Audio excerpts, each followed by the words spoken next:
హిందూ ముస్లింల ఆరాధ్య దైవమైన శ్రీ హజరత్ కాలే మస్తాన్ షా అవూలియా వారి 133వ ఉరుసు మహోత్సవ ఆహ్వానం జనవరి 17వ తేదీ శుక్రవారం నుండి జనవరి 21వ తేదీ మంగళవారం వరకు కన్నుల పండుగగా ఈ ఉరుసు మహోత్సవాలు నిర్వహించబడుచున్నవి. జనవరి 17వ తేదీ తెల్లవారుజామున చాందిని అలంకరణ, రాత్రి 11 గంటలకు సందల్ ఊరేగింపు, బ్రహ్మాండమైన నౌబత్ కానాలు, కేరళ డప్పు వాయిద్యాలు, మేళ తాళాలు, కనక తప్పెట్లు, బాజాలు, బుట్ట బొమ్మలు, కోలాటాలు, ప్రసిద్ధిగాంచిన పకీరుల మేళ తాళాల విన్యాసాలతో కళ్ళు మిరిమిట్లు గొలిపే బాణా సంచాలతో అంగరంగ వైభవంగా జరుగును. 18వ తేదీ సాయంత్రం 6 గంటలకు గంధం ప్రసాదం పంచడం, 6 గంటలకు దీపారాధన.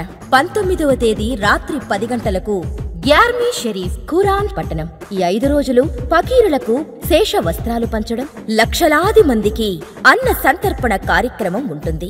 21వ తేదీ బాబావారు ఆసీనులైన కుర్చీని యథాస్థానంలో ఉంచడం. బాబావారి ఉరుసు మహోత్సవానికి విచ్చేయు వేలాది మంది భక్తులకు 5 రోజుల పాటు నిర్విరామంగా వైద్య సేవలు, ఉచిత మందుల పంపిణీ జరుగును. 2007 ఆగస్టు నెల నుంచి ఆ రోజు నుంచి ఈ రోజు వరకు నిత్య ఉచిత అన్న సంతర్పణ జరుగుతూనే ఉంది.